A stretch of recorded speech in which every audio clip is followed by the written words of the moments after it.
शख्सियत से मिलाने वाले हैं जिन्होंने मिलकर एक ऐसे विकल्प की तैयारी की है जो आज से 10-12 साल पहले दिल्ली में जिसकी शुरुआत हुई थी, लेकिन कहीं ना कहीं वो उस पर पसंद चिन्ह लगा है। तो ऐसे में ही इन त्रिमूर्तियों ने एक ऐसे नए विकल्प की शुरुआत किया है जो कहीं ना कहीं बीजेपी, कांग्रेस और जो ये जितने भी दल हैं इन पे पसंद चिन्ह लगाता है। तो मैं सबसे पहले आप लोगों को उसी विकल्प के जो प्रमुख हैं, उसके जो कप्तान हैं, मैं उनके पास आपको ले चलता हूं। वो अपना परिचय अपने आप देंगे। तो मैं सब अपना परिचय मैं अंशुल गुप्ता, राष्ट्रीय कम्युनिस्ट पार्टी का राष्ट्रीय अध्यक्ष हूँ और मैं प्रोफेशन बाय प्रोफेशन एक इंजीनियर हूँ और पिछले 16-17 साल मैंने इंजीनियरिंग के साथ साथ समाज सेवा के क्षेत्र में भी कार्य किया है। आप तो शायद पहले बीजेपी में भी थे आप? जी, मैं बाल्यकाल से स्वयं सेवक हूँ। संघ मैं पहली बार शाखा गया था जब मैं 6 साल की आयु में था। उसके बाद लगातार मैं संघ का स्वयंसेवक बना रहा और आपको पता है कि जब चुनाव आते हैं तो संघ के स्वयंसेवक ही चुनाव के दौरान भाजपा के लिए एक बड़ा रोल प्ले करते हैं। ये बात हर कोई जानता है। तो उसी रूप में मैंने भी जहां पर भी संभव हो वहां पर अपना योगदान हमेशा दिया। अच्छा, जैसे आप संघ के स्वयं सेवक थे तो इस समय तो बीजेपी की सरकार है, केंद्र में भी है, राज्य में भी है, तो आपने ये अलग जो दल बनाया है राष्ट्रीय कर्मठ पार्टी, जिस तो ये आपने क्यों चुना? जी बिल्कुल, देखिए मेरा ये मानना है कि संघ का एक एक जो चरित्र है वो बहुत अच्छा चरित्र है। उसका कोई ऐसा चरित्र नहीं है कि वो कोई भ्रष्टाचार का निर्माण करे। बहुत ही स्वच्छ अगर कोई चरित्र व्यक्ति निर्माण कार्य करे तो संघ कर रहा है। लेकिन जो एक राजनीतिक दल होता है उसकी अपनी एक कमियां होती हैं। भाजपा का शीर्ष नेतृत्व मैं पसंद करता हूं, उनको मोदी और योगी का मैं खुद सपोर्ट करता हूं। लेकिन अगर हम लोकल लेवल पे बात करें तो मुझे लगता है वो तमाम भ्रष्टाचार की सारी कमियां हैं जो बाकी सारे राजनीतिक दलों में भी हैं, उसमें कोई चेंज नहीं है, कोई बदलाव नहीं है। तो उस कारण अगर आप देखेंगे पिछले 25-30 सालों का इतिहास भी अगर उठाकर देखेंगे तो गाजियाबाद में कोई सकारात्मक परिवर्तन अभी तक नहीं आ पाया है। मलिन बस्तियां आज भी मलिन है, आज भी वहां पर गंदगी के साम्राज्य है। तो हमने जैसे देखा है कि आप मलिन बस्तियों पे लगातार आप वर्क कर रहे हैं, आपके दल जो है इस मामले में काफी सक्रिय है। जहां सपा और बसपा जैसे दल जो है, वो कांग्रेस जैसे दल जो है, वो घर में उनके लोग सोए हुए हैं, आप मलिन बस्तियों में लगातार संपर्क कर रहे हैं, उनके मुद्दे उठा रहे हैं, तो उसके बारे में बताइए। जी देखिए, हमें यह लगता है कि जब तक समाज के सबसे आखिरी व्यक्ति तक विकास नहीं पहुंचा तब तक विकास नहीं हुआ है। अगर आप ये नहीं कह सकते आपने 100 लोगों के क्षेत्र को बहुत जबरदस्त विकास दे दिया और आपके 100 लोग, अन्य 100 लोग बिल्कुल ही बुनियादी सुविधाओं से भी महरूम है। ये देखा गया है गाजियाबाद में कुछ क्षेत्र तो बहुत अच्छे हैं जो पाश इलाके हैं, हालांकि उसमें भी अलग अलग प्रकार की समस्या हमेशा लगी रही है, पर चलो एक बार को फिर भी हम कहते थे वो थोड़े से अच्छे विकसित है। लेकिन अगर आप गाजियाबाद का दूसरा स्वरूप देखें तो आप यकीन नहीं कर पाएंगे कि क्या ये गाजियाबाद है या कोई दुनिया का तीसरा, जिसे हम थर्ड वर्ल्ड कहते हैं, उसका भी सबसे पुअर कोई इलाका है। पीने को पानी नहीं है, सड़क नहीं है, सीवर नहीं है, कोई भी बुनियादी सुविधा नहीं है। जब आप ये देखते हैं तो आपको लगता है कि क्या ये वास्तविकता में वही भारत है जिसका मोदी जी सपना देख रहे हैं? हमें तो नहीं लगता। कहीं ना कहीं उनके सपनों के बीच में उनके अपने ही आ रहे हैं। अच्छा, जैसे वैसे मैं आप पे ही आऊंगा, आप इस पार्टी के राष्ट्रीय सचिव है, अभी आप अपना पूरा परिचय दीजिएगा। तो जैसे यही बदलाव की बात करके आम आदमी पार्टी भी सत्ता में आई, और लेकिन स्थिति जो है वो आपके सामने है कि आज उनके नेताओं पे खुद ही जो है भ्रष्टाचार के आरोप लग रहे हैं। तो उस स्थिति में क्या जनता आप पे यकीन करे? नमस्कार भाई साहब, मेरा नाम समीर शर्मा है और मैं राष्ट्रीय सचिव हूँ राष्ट्रीय कम्युनिस्ट पार्टी से।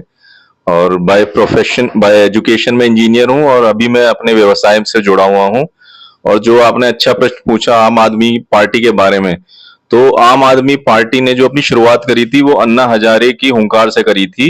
और अब वो कहीं ना कहीं भ्रष्टाचार में इस कदर लिप्त हो चुकी है कि उनके उप मुख्यमंत्री तक अभी जेल का अपना जेल में बैठे हैं और उनके पास उस बात को सिद्ध करने के लिए आम आदमी पार्टी के पास कुछ ऐसी चीज नहीं मिल रही है कि उन्हें बाहर निकाल पाए। और उससे पहले भी उनके सत्येंद्र जैन एक मंत्री थे जो अभी भी जेल में ही है। तो हम विकल्प इसलिए हैं कि हम कोई भी झूठा वादा नहीं करते, जैसे हमारे राष्ट्रीय अध्यक्ष बोलते आए शुरू से।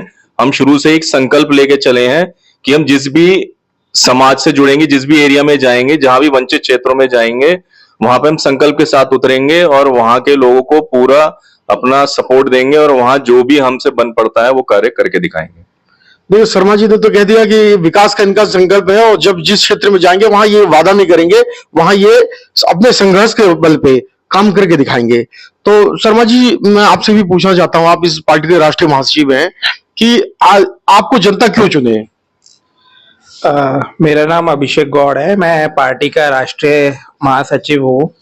बाय प्रोफेशन मैं भी एक इंजीनियर हूँ। अंशुल गुप्ता जी मेरे परम मित्र हैं। समीर शर्मा भी मेरे मित्र हैं। जब ये मेरे पास आए, हम लोग शुरू से ही 15-20 सालों से सामाजिक कार्य करते आ रहे हैं without any political intervention. But अब हमें लग रहा है कि काफी गाजियाबाद में ऐसे एरियाज हैं जहाँ के लोग खुल के बाहर नहीं आते, अपने पार्षदों के पास पहुंचने से भी डरते हैं, बात पहुंचाने से भी डरते हैं। तो हमें लगा कि हमें एक नई विकल्प देना चाहिए लोगों को, जिससे कि वो डरे नहीं, हमारे पास आए, अपनी परेशानी लेके आए, हम उनका समाधान दें। क्योंकि काफी ऐसे एरिया हैं, बच्चों को मैंने रोते हुए देखा है, वहीं पे नाली का पानी आ रहा है, वहीं पे बैठ के वो खाना खा रहे हैं, बीमारियां हो रही हैं, लोग हमारे पास आ रहे हैं। तो इसलिए हमारी पार्टी वादा कुछ नहीं करती, संकल्प के साथ आगे बढ़ रही है। तो इसी उद्देश्य से अंशुल जी की अध्यक्षता में हम आगे बढ़ रहे हैं। अच्छा, जैसे अंशुल जी, आप खुद जो है नगर निगम चुनाव में मेयर पद के प्रत्याशी हैं, और आप जो है लगातार हर वार्डों में जा रहे हैं और वहां की समस्या देख के उसे हल भी करवा रहे हैं, क्योंकि मैंने आपका कई जगह देखा है कि जहां पे भी आपने कदम रखा है, जिस समस्या को आपने चाहा है और कोशिश किया है, तो वो हल भी हुआ है। तो इसका मतलब ऐसा है कि अभी आपकी पार्टी बिल्कुल नई भी है, आपके अभी कोई सभासद या विधायक या वो भी नहीं है, लेकिन उसके बावजूद भी आपने अपने कार्यशैली से आपने इस चीज को हल करा दिया। मेयर के चुनाव में आप क्या एजेंडा लेके जा रहे हैं कि जनता आप पे, क्योंकि जहां भी जिस जगह जा रहे हैं जनता आपके साथ आ रही है, तो क्या कहना चाहोगे आप? जी, सबसे पहले तो मैं ये कहूंगा कि एक कल्पना तो हम जरूर करते हैं कच्ची, एक सपना देखते हैं कि हमारा गाजियाबाद एक स्मार्ट सिटी बने।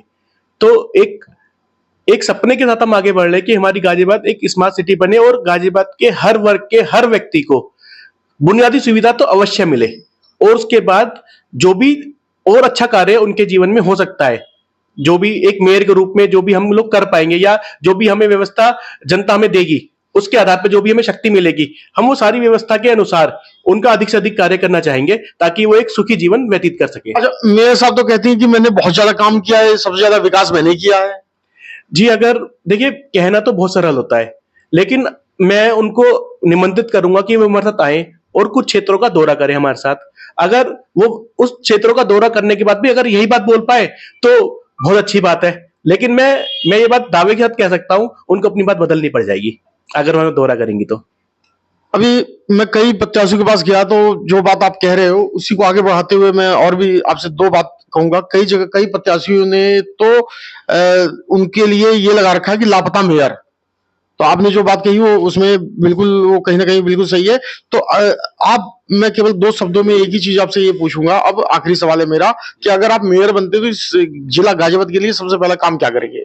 जी, जिला गाजियाबाद के सबसे पहला काम, जितने भी मलिन बस्तियां हैं सबसे पहले वहां पर बुनियादी सुविधाएं दी जाएंगी। आज जो सीवर जाम की स्थिति है, आज जो गंदे पानी की समस्या है, आज स्ट्रीट लाइट काम नहीं कर रही, वो सबसे पहला काम उसी मलिन बस्तियों में जाकर उन सबको मलिन बस्ती की जगह एक अच्छी बस्ती बनाने का होगा। ये पहला कार्य हम लोग करेंगे। कृपया आप चैनल को सब्सक्राइब कर वीडियो को लाइक जरूर करें।